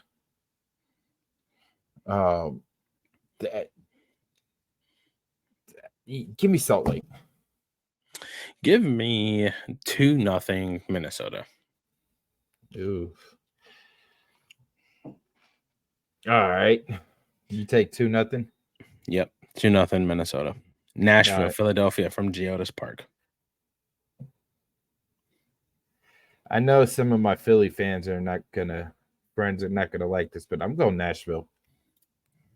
McNaughton should be back. Joe Willis is back. Mm-hmm. Everybody else that was hurt, Leal is out still. I can't remember who else was out hurt too for Walker Zimmerman and Randall. I think Randall Leal. Randall Leal and Shaq Moore are out. But you're getting, Lucas McNaughton back. You're getting Joe Willis back, right? Mm-hmm. Give me Houston. Or not Houston, but give me Nashville 3-2 over Philly. You said Nashville 3-2? Yeah. I got Nashville 2-0. Because Gazdog is always going to try to find some way, to get his goal, whether it's a PK or, whatever. Quinn Sullivan is actually pretty damn good as well. Fast fuck, too. Jesus. Fast as hell. Julian Carranza. Yeah. I mean, what more can you say? Kai Wagner. Yeah. But, you're going up against a hungry Jacob Schaffelberg. Mukhtar. Mukhtar just broke his goalless streak, drought. So he, once he gets one, they start coming like fucking flies on the wall, on a sugar stick. So St. Louis, Dallas from City Park. St. Louis. Dallas is struggling right now. They got a bunch of injuries. Yeah. I'm not even going to put a score on this because City Park, voodoo magic is still there. So Yeah, I'm gonna go City. Seattle, Montreal, kickoff at 10:30 from Lumen Field. I think Montreal bounces back, Mhm. and it's I want to go Montreal wins, right? Because I think next week they play Montreal. Columbus plays Montreal next weekend. If I remember the Hang on. schedule. Let me pull it up. You said Columbus plays Montreal? No. Yeah. No. Columbus plays Salt Lake next week. That's right, because you're out in Vegas next week. Yeah. Lucky bastard. So it is I'm out in Vegas is next week. it is at the end of the month. So We're still going to do a show. yeah, we could do Maybe. it live. Yeah. You could do it live on the strip.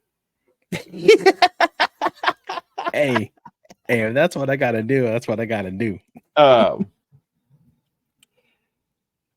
think Montreal bounces back. I want to say Montreal for the straight out win, but I feel it's going to be a 2-2 draw. Okay. I'm gonna go 1-0 Seattle. Nothing against Courtois. I think Seattle thrives from Lumen Field. So, and Yeah. I think after last week, after losing to LA and them having a somewhat of a very bad start, sitting in 14th on the West, Jeez. I think now is when they start to turn things around for Brian Schmetzer because he's on a hot seat. Not So- hotter than Borders. I think he's hotter than Porter, honestly. Porter, this is Caleb's first year in New England. Schmetzer has been there for 8 years. Yeah. That's just me though. The penultimate game on Sunday's Sunday match. Yeah. at 1:45, KC Portland. This is crazy because KC is the favorite minus 115. Portland is the underdog at plus 280.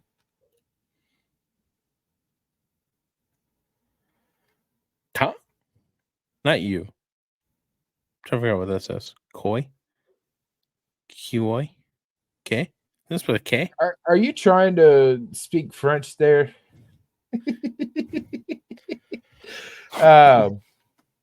Give me Portland. Portlandia? Yeah. Okay.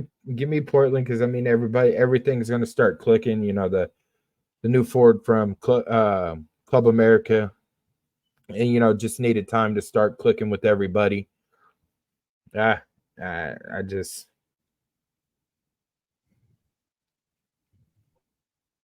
It's French for what?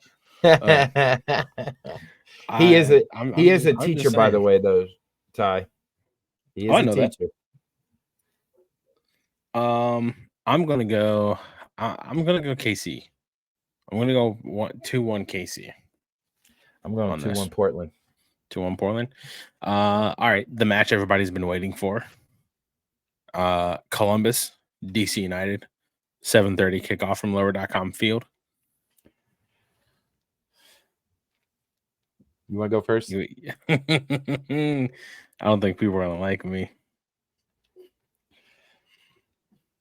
Get yours out the way, because you know I'm a bold motherfucker. Yeah, you're probably gonna go like 4-0 Columbus or some shit like that. I'm not doing those ones anymore.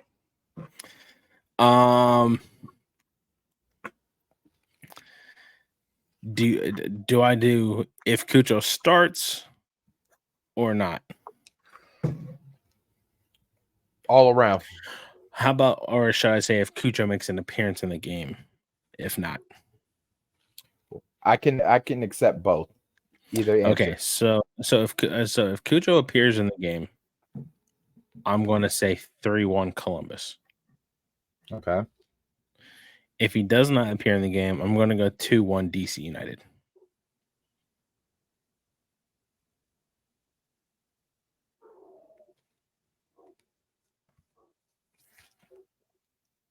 I'm sorry.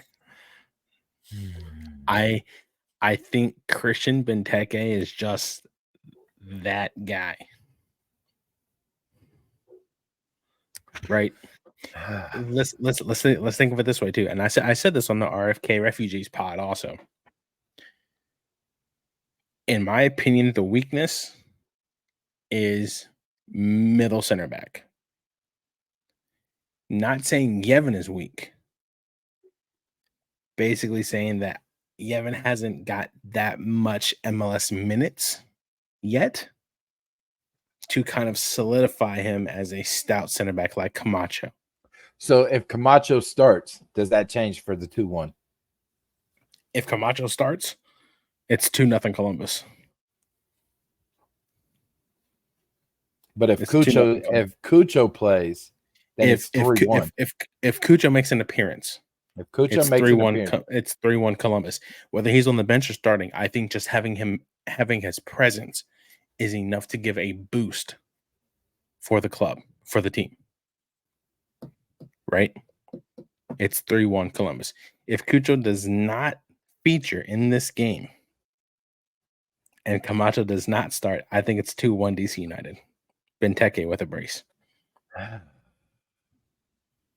ladies Again, and gentlemen, if you see me out at the tailgate on Saturday, please do not stone me. Again, Please. I'm not saying Yevon is weak. I just think he doesn't have The minutes yet. the minutes yet. Yeah. Right?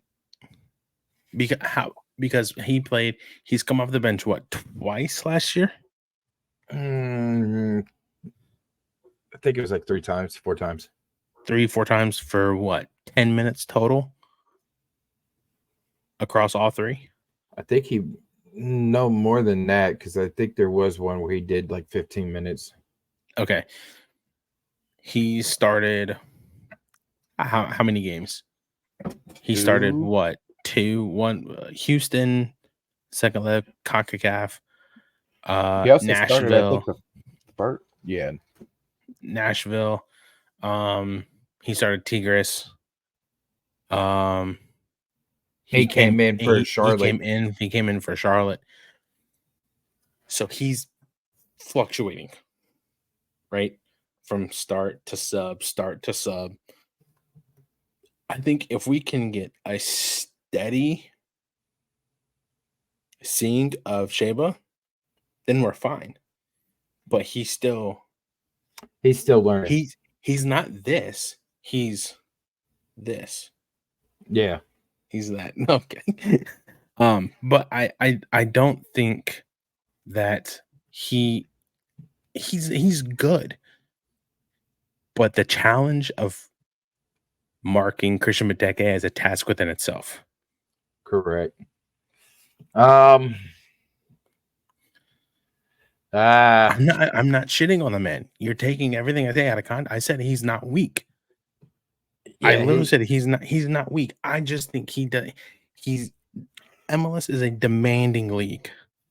But going up against somebody like Christian Benteke, for somebody who hasn't been in MLS for that long and doesn't see that many, minutes going up against Benteke, I see that, it's the inexperience going up against him.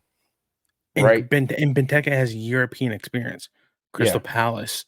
Who else? He has European experience with multiple clubs. Right? Benteke is also in his second year in MLS? Third year in MLS? I think he came in 2022. Okay. So Benteke is starting to be this. Yeah. Right? Yevon came in the middle of last year. Right? Hasn't played that much this season. He's played games for sure, but hasn't played as much as Camacho has. Camacho's here. Not to mention that he also is here with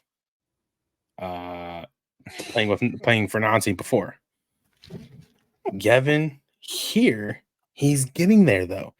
But again, marking Benteke is a task within itself. Under 3.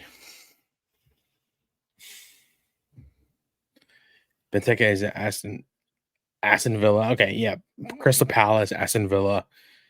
So he's a tall guy. I just think if Cucho does not appear on the matchday roster, Camacho doesn't appear either. I don't know. And again, I say this all the time. I love to be wrong. I do love to be wrong. I'm just being a realist here. All right. If Cucho makes an appearance on the match day roster or even gets into the game or is on the bench, starts whatever, I think it's 3-0 Okay. for the Crew. Excuse me. If Cucho is not there, but Camacho starts, I think it's a 2-0 Columbus win. If both of them are not playing, it's a 2-2 draw. Is it more of a 2-2 draw where Columbus comes out feeling like it's a win? Or is it a 2-2 draw where Columbus comes out feeling like it's a loss?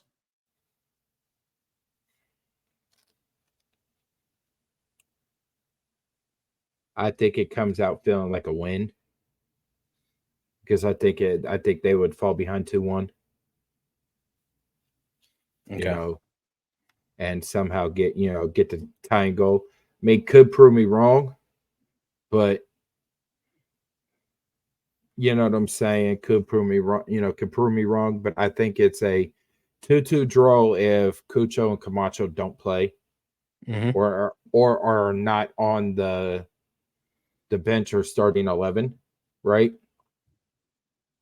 But if one of them plays, let me say this. If Camacho plays, it's a 2-0 Crew win. If Camacho doesn't, but Cucho does, I think it's a 3-1 win. Just like you. Just because, Cucho makes up for, Camacho. Yeah. And all that shit that's been going on. Yeah. But as far as what Mr. Carr says, over under 3 Santos goals, I'm going to say under. And I'm going to say he does get one in Columbus. It's unfortunate, because he didn't score one last year when he came back to play us. But I think that's my 3 picks. Cool. Last segment, our favorite. Yellow card, red card. All right. My yellow card is Chris Olczyk, commissioner of MLS Next Pro, and also with Apple. And it's the guy who we interviewed. Yeah. Okay. That is my yellow card, right? For what? It's for him and Apple for not treating Next Pro the same way on Apple as far as being able to replay the Next Pro games. If you miss the game, you miss the game.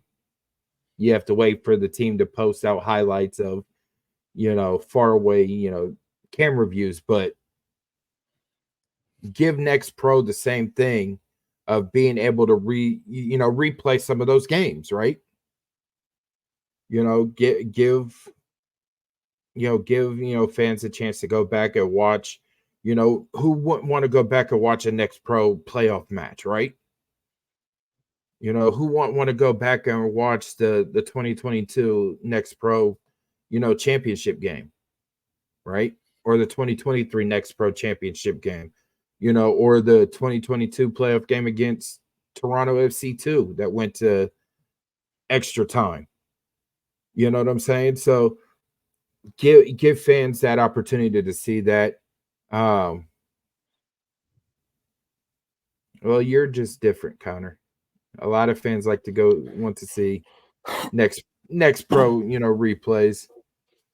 But also with Chris, all check. When can we get Next Pro gear? When can we have first team start selling Next Pro kits and merchandise? Because I guarantee you, Crew 2 will sell more merchandise than some of these teams because of all the Cappy stuff that they'd be able to sell. You know what I'm saying? They'd be able to sell Cappy merchandise for Crew 2, and it would bring so much money to not only the team, but to the league. So that's my yellow.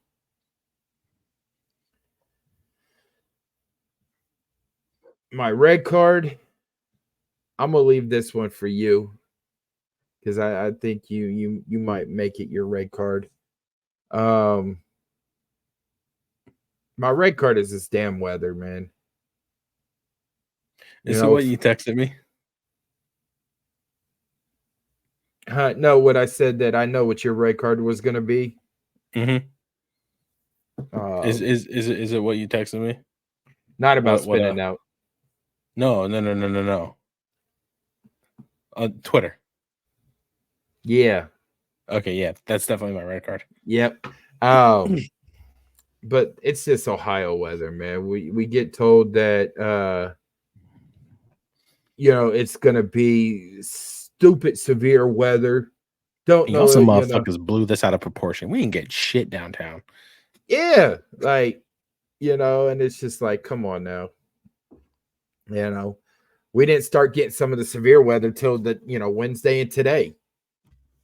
It was sunny skies when I walked out from getting blood drawn today, and it was hailing.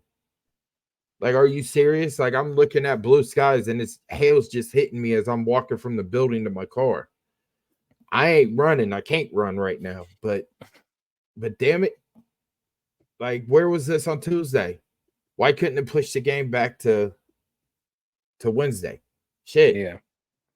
But that's my red card is Ohio weather. Y'all done blew this whole weather thing out of proportion. Oh my God, we're gonna get tornadoes. Oh, push the game back. There's tornadoes. Blah, blah, blah, blah. Y'all suck, bro. Shit, I wanted a tornado. I wanted to ride the Wizard of Oz Express. Okay. Y'all blew this way out of proportion. Okay. I don't even know if I have a yellow card, honestly. Well, then go straight red. Then go straight red. I'm gonna have fun with this one. Mm-hmm. You done made yourself big. I was trying to put you up there. He hit the wrong button. That's funny. He done hit the wrong button. Okay, so oh man, hang on. Wait a second.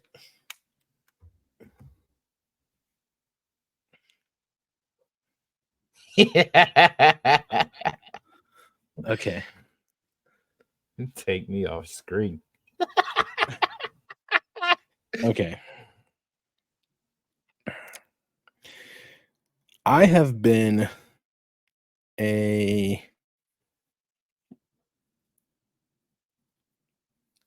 Connor.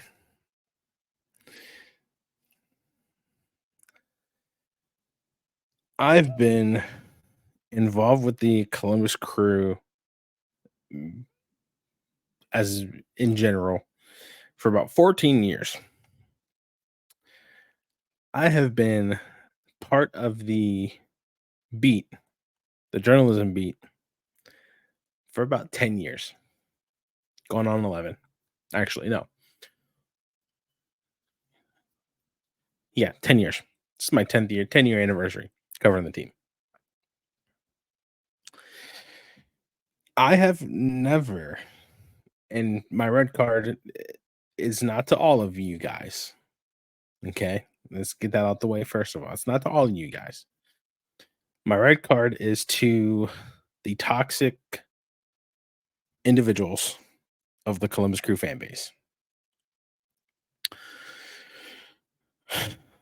It's been a ride, right, to cover the team.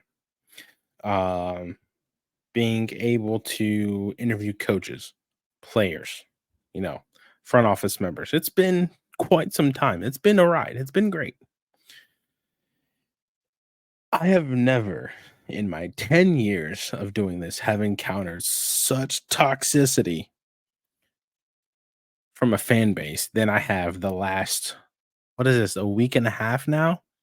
Almost the last week and a half. Us as journalists, as another media member told me on Tuesday, we are a window from the fans to you guys, or to the team, right? So from fans to the team, we are the messengers, I'd say. Okay.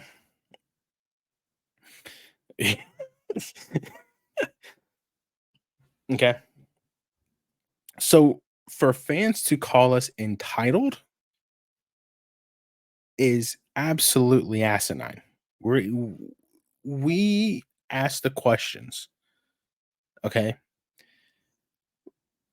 We are entitled to ask questions. But when answers are vague and whatnot,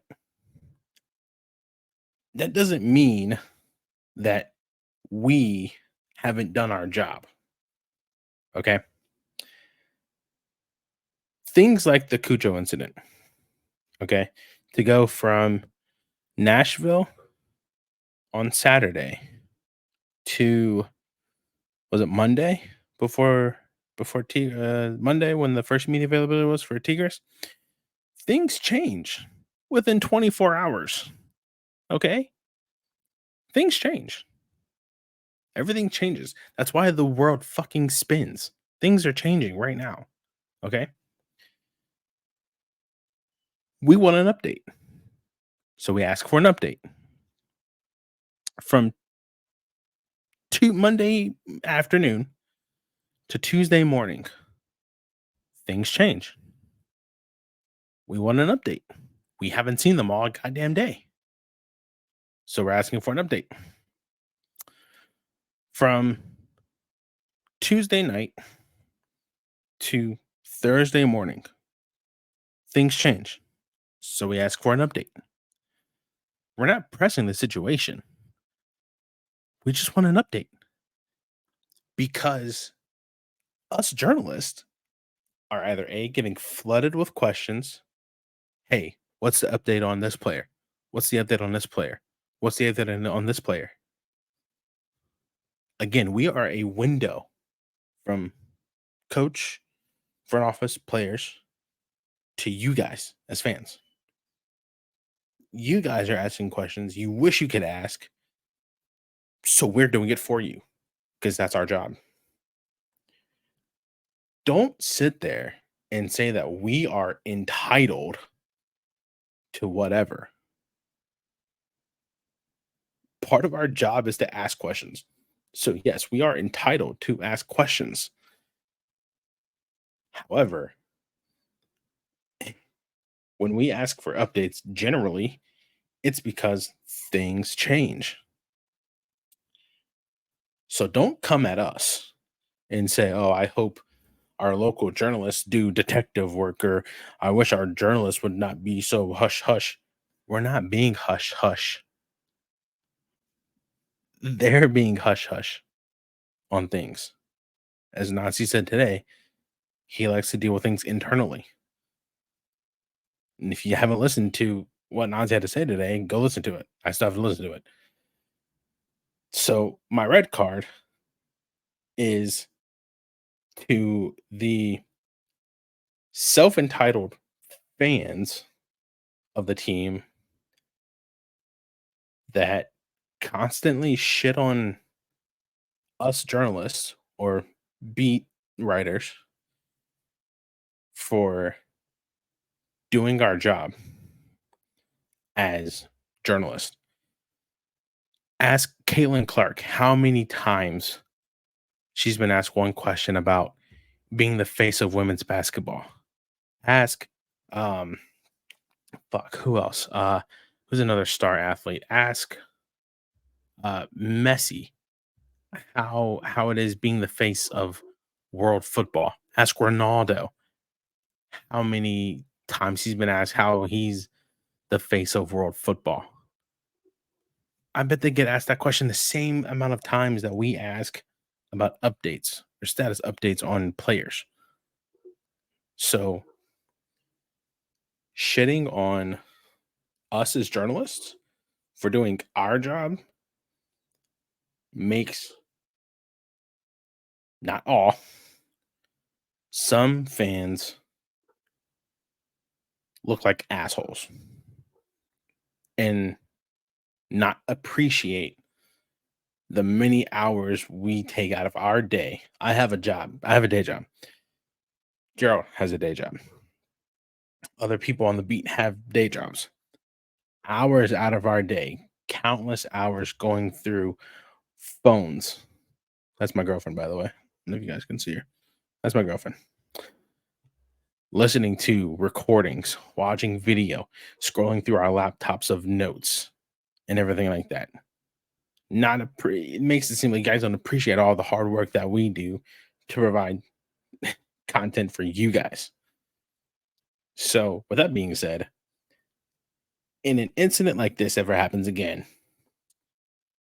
we are going to press issues, not really press, but we're going to ask about status updates because everything's changed. Things change. So don't call us entitled. We're not. We're doing our job. And also, don't say things you think you know without putting dots together and crossing your T's and dotting your I's. Because it shows. Okay. I'm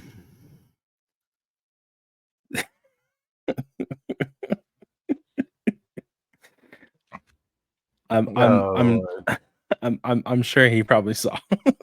I'm not touching that one.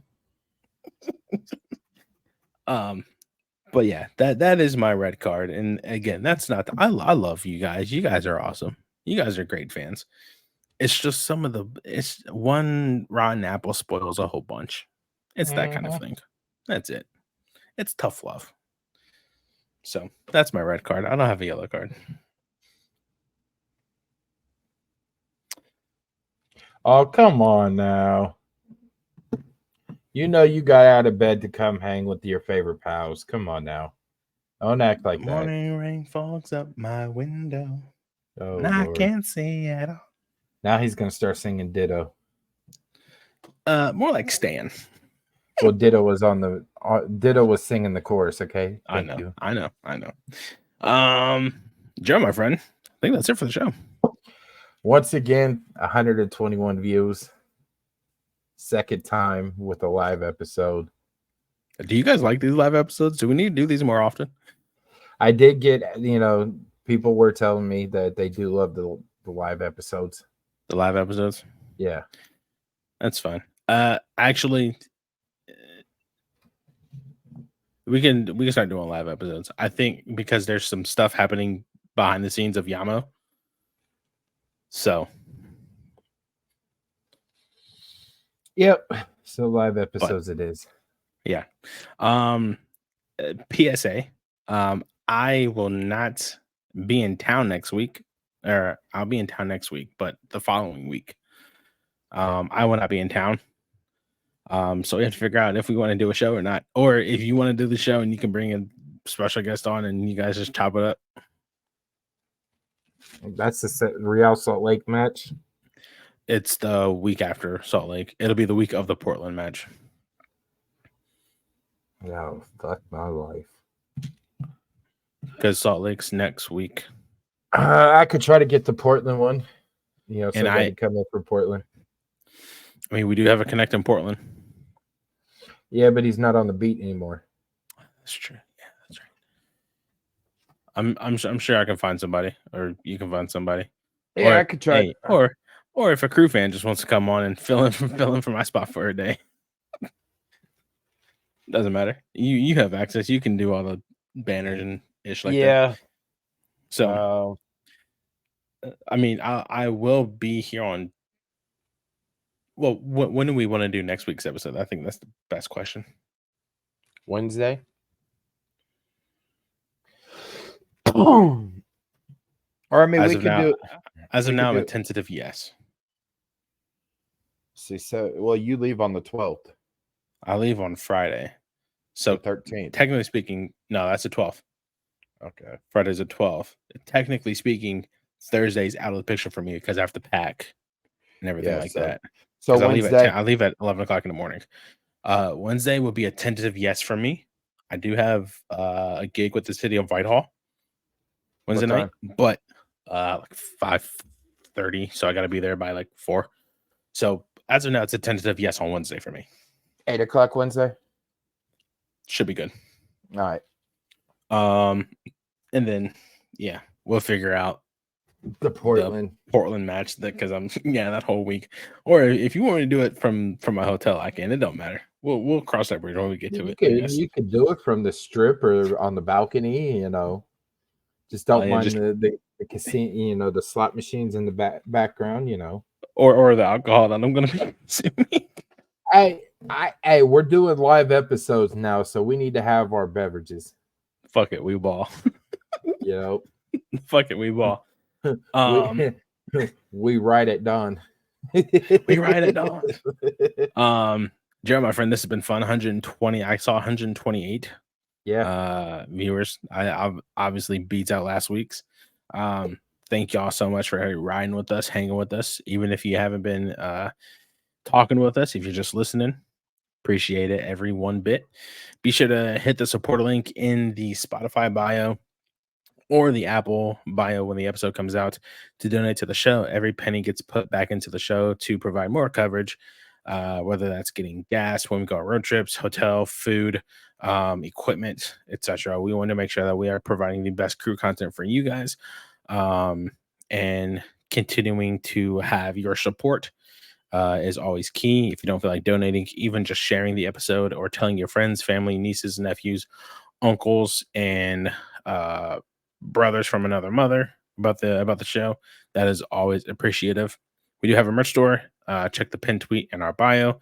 I am working on getting the verification for YouTube so we can add links into the YouTube descriptions. Okay. I just gotta get with Adam to do that also. We do have a merch store. Check out the pinned tweet in our on Twitter. Buy yourself some Wisemen. I was about to say Yamo Media merch. Wisemen same merchandise. We have cups, hoodies, shirts, Bunch of whatever cool else things in there. Yeah, and we can also have more stuff made for you guys. Also, if you guys want socks, stickers, pillowcases, towels, whatever you want. Boxers. Yeah, be sure to check us out on social media. On Twitter at Wiseman Pod, on TikTok at Wiseman Pod, on Instagram at the Wiseman Say Podcast, and be sure to check out Gerald on social media. You can catch me at Gerald_Lucas96 on Twitter. And you can catch me on Twitter at FisherTyler__.